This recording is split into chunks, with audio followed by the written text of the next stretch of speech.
could mean for you.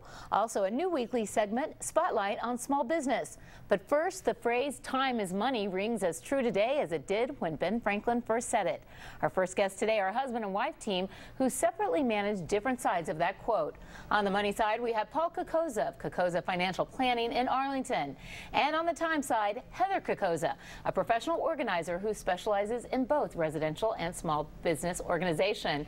So welcome to you both. You don't usually work jointly, but Paul, I've been interviewing you for quite some time for your expertise on ABC7, and it just struck me that it made sense that people might want to consult with the both of you together. So Paul, I'm going to start with you first, though. We've got this new spotlight on small business. Whether you're a small business person or a financial investor, what are some of the most common mistakes you see even smart investors making? Well, we here in Washington, we don't make mistakes. I like to think of them as areas of neglect. And let me touch on 4 basic ones that I see in doing financial planning with my clients.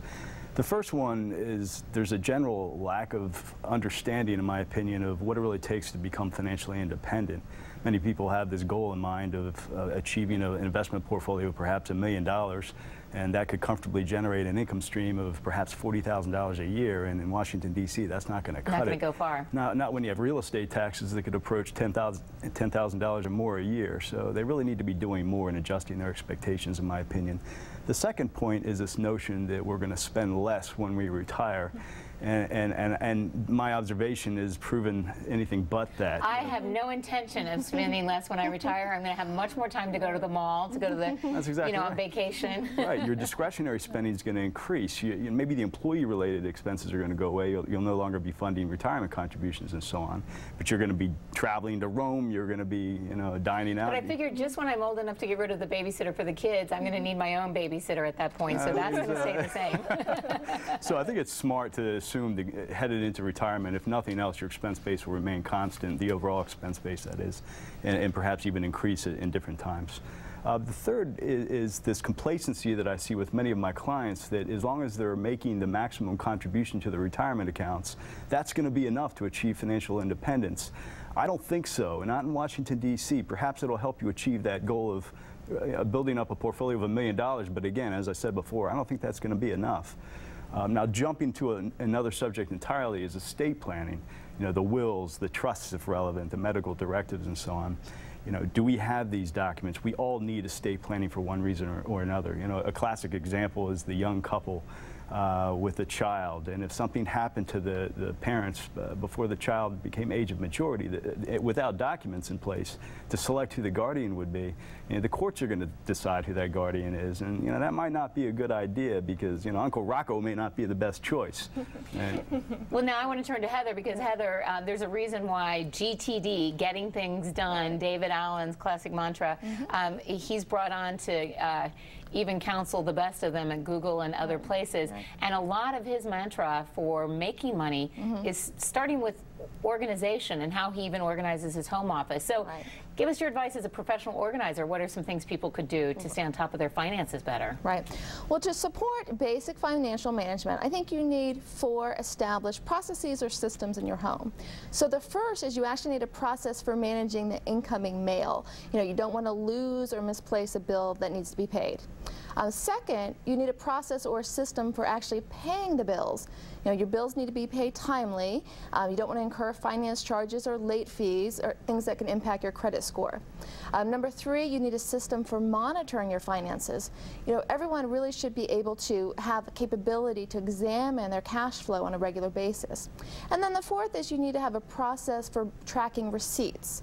And this is necessary for tax preparation and support documentation, and it's particularly important if you own your own business. So I think those are the 4 organizing structures and processes to support basic financial management. So give us some hints. I think it's interesting that your career started at PricewaterhouseCoopers and at IBM, organizing them. Are you old school when it comes to organization, or are you kind of a techie and finding new ways to do it that goes paperless?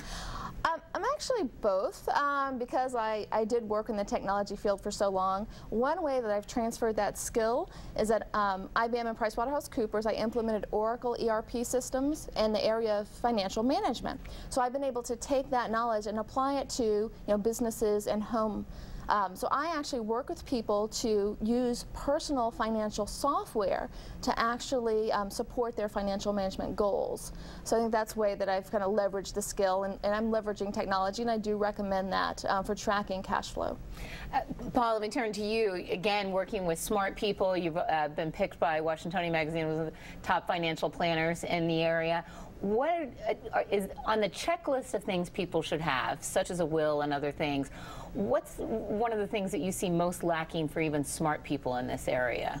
Bottom line, they don't know where their money's going. They don't know how they're spending their money. It's very important. Right now, people are losing jobs, and they don't know how to make adjustments in a timely way. So they're not sure whether or not they have enough liquidity to cover a certain duration without income. So, you know, I think cash flow is the most important.